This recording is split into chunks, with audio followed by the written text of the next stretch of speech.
আমাদের আজকের এই টিউটোরিয়ালে আমরা দেখব যে খুব সহজে মার্কআপ লিখতে গেলে কিভাবে আমরা জেন কোডিং বা এমএট প্লাগইনটি ইউজ করতে পারি।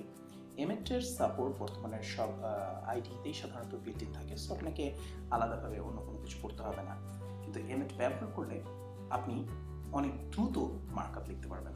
চলুন দেখা যাক কীভাবে আমরা শুরু করতে পারি। এটা হচ্ছে আমার Sublime editor, Sublime text ID. So আমি এখানে এসে একটা ব্ল্যাঙ্ক HTML ডকুমেন্ট তৈরি করতে চাই। এমএটে সবচেয়ে মজার ব্যাপার হচ্ছে কিছু প্রিডিফাইন্ড কিওয়ার্ড আছে, ট্যাগ আছে, যেগুলো দিয়ে আপনি যদি কিবোর্ডের ট্যাব প্রেস করেন তাহলে সেটা এক্সপ্যান্ড হয়ে অটোমেটিক্যালি মার্কআপ লেখা হয়ে যাবে। যেমন আমার যদি HTML একটা ব্ল্যাঙ্ক স্ট্রাকচার তৈরি করতে চাই তাহলে আমি একটা এক্সক্লামেশন মার্ক দিলাম, ট্যাব প্রেস করলাম, আমার কিন্তু একটা ব্ল্যাঙ্ক ডকুমেন্ট তৈরি হয়ে গেল।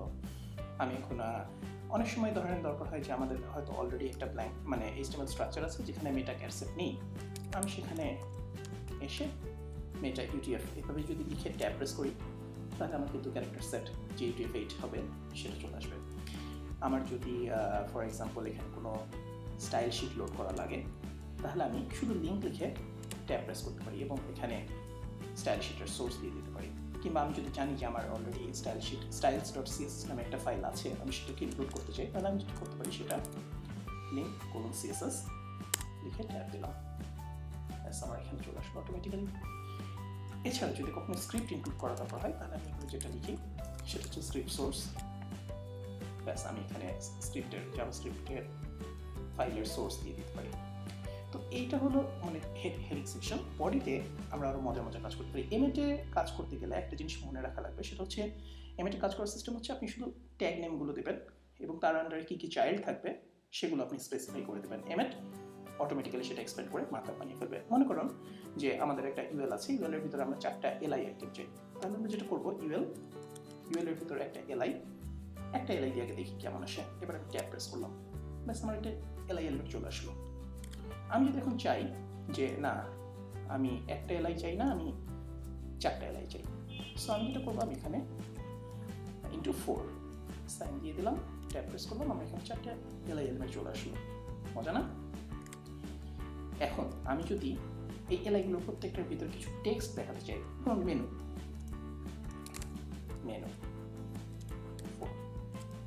ব্যাস আমি কিন্তু এখানে টেক্সট সহ এটাকে এক্সপ্যান্ড করতে পারি। আরও একটা মজার জিনিস দেখা দিই যে ধরেন আমরা মেনুর পাশাপাশি এখানে 1 2 3 4 এরকম ইন্ডেক্সগুলো দেখাতে চাই, সেখানে কী করবো আমরা এখানে সিম্পলি একটা $সাইন দেবো, দিয়ে ব্যাস দেখেন মেনু 1 মেনু 2 মেনু 3 চলে আসলো। ঠিক একইভাবে চলুন মনে করি যদি আমরা একটা লিঙ্ক তৈরি করতে অ্যাঙ্কর তৈরি করতে চাই, যে একটা অ্যাঙ্করের টেক্সট হবে হচ্ছে ক্লিক মি। খুব সহজ তাই না? একটু কমপ্লেক্স একটা স্ট্রাকচার দেখা যাক। মনে করেন আমাদের একটা হেডার সেকশন আছে ডকুমেন্টে, যার ভিতরে আমাদের থাকবে হচ্ছে একটা ডিভের ভিতরে মনে করেন একটা H1 আছে যেখানে আমাদের কন্টেন্ট হচ্ছে টাইটেল। ঠিক একইভাবে আমাদের একটা H2 ট্যাগ আছে যার ভিতরে কন্টেন্ট হচ্ছে ডেসক্রিপশন। ঠিক আছে, আমি মনে করেন এই হেডারটার একটা স্টাইল, এটা একটা ক্লাস দিই, যে ক্লাস ইকুয়াল টু হেড। ঠিক আছে, মাস্টার্ড হেড যাই হোক। তো এই স্ট্রাকচারটা যদি আমরা এমএট দিয়ে করতে চাই তাহলে আমরা কীভাবে করতে পারি চলুন দেখা যাক। আমি কিন্তু বলেছিলাম শুরুতে যে আপনাকে মার্কআপ বলতে হবে, মানে ট্যাগগুলো বলতে হবে। আমরা বললাম যে হেডারের ভিতরে কী আছে, আমরা দেখতে পাচ্ছি যে একটা ডিভ আছে, ডিভে কিন্তু একটা ক্লাস দেওয়া আছে তাই না? সো ক্লাস আমরা এভাবে দিব, যদি এটা আইডি হতো তাহলে আমরা এখানে আইডি লিখতাম, রাইট? সো আমরা ক্লাসের নামটা বলে দিলাম। এবার ভিতরে কি আছে, একটা H1 আছে, সাথে আরেকটা কি আছে, সাথে একটা H2 আছে, একই ডিভের মধ্যে, এই জন্য আমরা প্লাস দিয়ে সেটাকে লিখে দিলাম। এবার যদি আমরা এটাকে এক্সপ্যান্ড করি তাহলে কি দেখব, আমাদের স্ট্রাকচার কিন্তু তৈরি হয়ে গেছে। এখন আমি যদি ঠিক আগের মতো এখানে H1 এর ভিতরে অটোমেটিক্যালি টেক্সটগুলো দিয়ে দিতে চাই, যে টেক্সট হচ্ছে টাইটেল আর এর টেক্সট হচ্ছে ডেসক্রিপশন, খুব সহজে 1 মিনিটে আমার কিন্তু লেখা হয়ে গেল। আমাকে ততক্ষণ ধরে ট্যাগগুলো ম্যানুয়ালি লিখতে হলো না, আমি কিন্তু একবারে লিখলাম যে হেডারের ভিতরে ডিভ, যার একটা ক্লাস আছে হেড, তার ভিতরে একটা H1 এলিমেন্ট, একটা H2 এলিমেন্ট। ঠিক আছে, মজা না? অনেক মজা। এখন আমরা যদি মনে করেন আরেকটা কমপ্লেক্স স্ট্রাকচার দেখি। ফর এক্সাম্পল একটা মনে করেন আপনি একটা টিম মেম্বারদের একটা সেকশন দিচ্ছেন মার্কআপ টিম, যার ভিতরে আপনার একটা টিম আছে। টিমের ভিতরে ধরেন আপনার ফার্স্ট একটা আছে অ্যাঙ্করের মধ্যে আছে ইমেজ, ঠিক আছে এরকম। তারপরে ঠিক অ্যাঙ্করের পরেই আছে আপনার টিম মেম্বারের নাম। ওকে, এর ভিতরে আছে একটা প্যারাগ্রাফে কিছু টিম মেম্বারের ডেসক্রিপশন থাকলো। সবশেষে আমাদের একটা সোশ্যাল লিঙ্কসের জন্য আমরা একটা ইউএল সেকশন বানালাম, সেখানে কিছু এলআই এলিমেন্ট থাকলো। ঠিক আছে, যেমন ফেসবুক, টুইটার, এগুলোর লিঙ্ক, আর কিছু না। আমি এখানে এগুলোর ভিতরে আমি ইচ্ছে করলে বলে দিতে পারি যে একটা করে অ্যাঙ্কর থাকলো, তার ভিতরে একটা আই থাকলো। ঠিক আছে, আই, এটা মনে করেন আমাদের স্ট্রাকচার। আমরা এরকম করে 3জন টিম মেম্বারের মার্কআপ লিখতে চাই। তো এটা যদি আমার কিন্তু অনেকক্ষণ টাইম চলে গেল। আমি যদি এটা এমএস দিয়ে করতে চাইতাম তাহলে কীভাবে করবো? ঠিক আগের মতো প্যারেন্ট লিখলাম, প্যারেন্ট ইফ, তার ক্লাসের নাম যেহেতু আছে টিম, এটা দিলাম। এর ভিতরে অ্যাঙ্কর আছে। ঠিক আছে, অ্যাঙ্করের ভিতর কি আছে?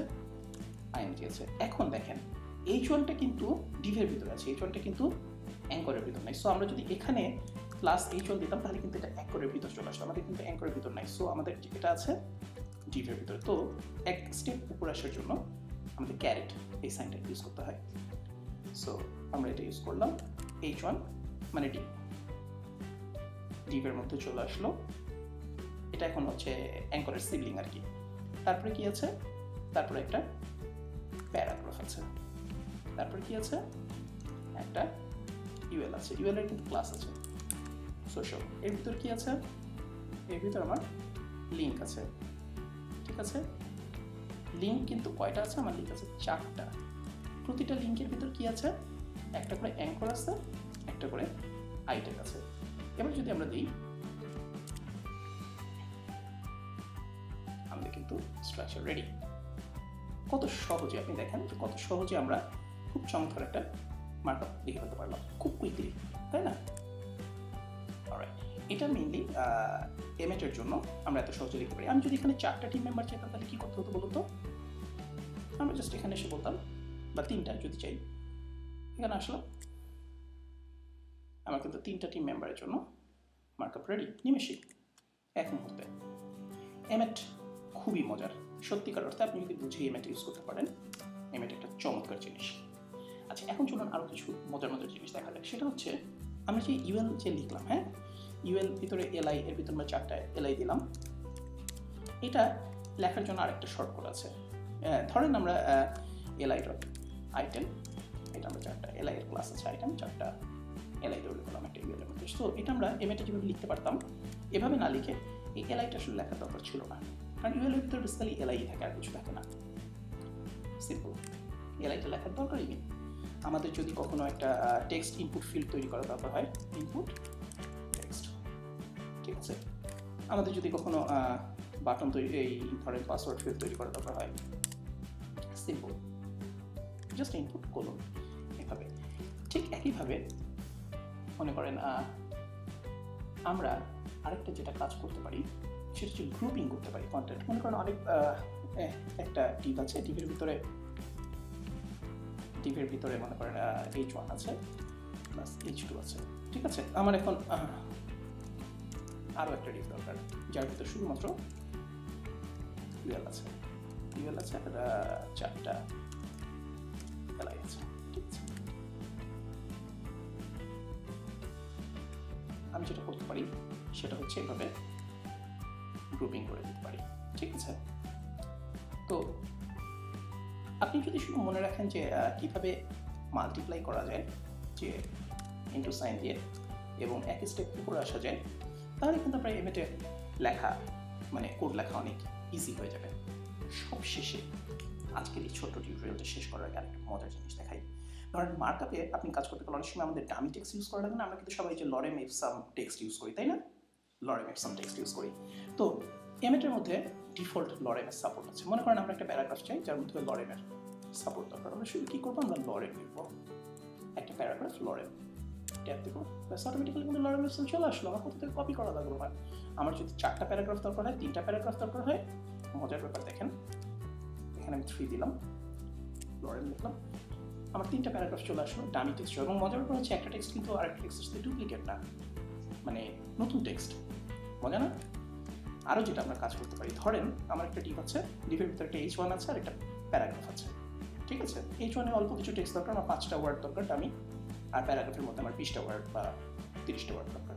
কী করতে পারি আমরা, ডিপ H1, H1-এর ভিতরে একটা লরেম, আমরা বলেছি 5টা ওয়ার্ড দরকার হবে, তাহলে আমরা লিখবো লরেম 5, তার মানে হচ্ছে 5টা ওয়ার্ড। ওকে, আরেকটা কী করবো, এবার উপরে এসে প্যারাগ্রাফ, তার ভিতরে লরেম 30, ঠিক আছে? 30 ওয়ার্ডের ডামি টেক্সট।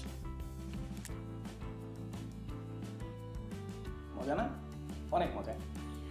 সো এইটা হচ্ছে মানে আপনি যদি ঠিকভাবে এমএট ইউজ করেন তাহলে আপনি দেখবেন যে আপনি অনেক দ্রুত চমৎকার করে মার্কআপ লিখতে পারছেন, অনেক দ্রুত এবং অনেক সহজে। সো আমি আপনাদেরকে সাজেস্ট করবো, আপনারা যদি অলরেডি ইউজ না করে থাকেন তাহলে ডেফিনেটলি এমএট ইউজ করবেন। এমএটের জন্য আরও এমএট সম্বন্ধে আরও জানতে গেলে www.emet.io এই ওয়েবসাইটে আসবেন, এখানে গেলে এটার ডকুমেন্টেশন আছে, আরও অনেক কিছু আছে।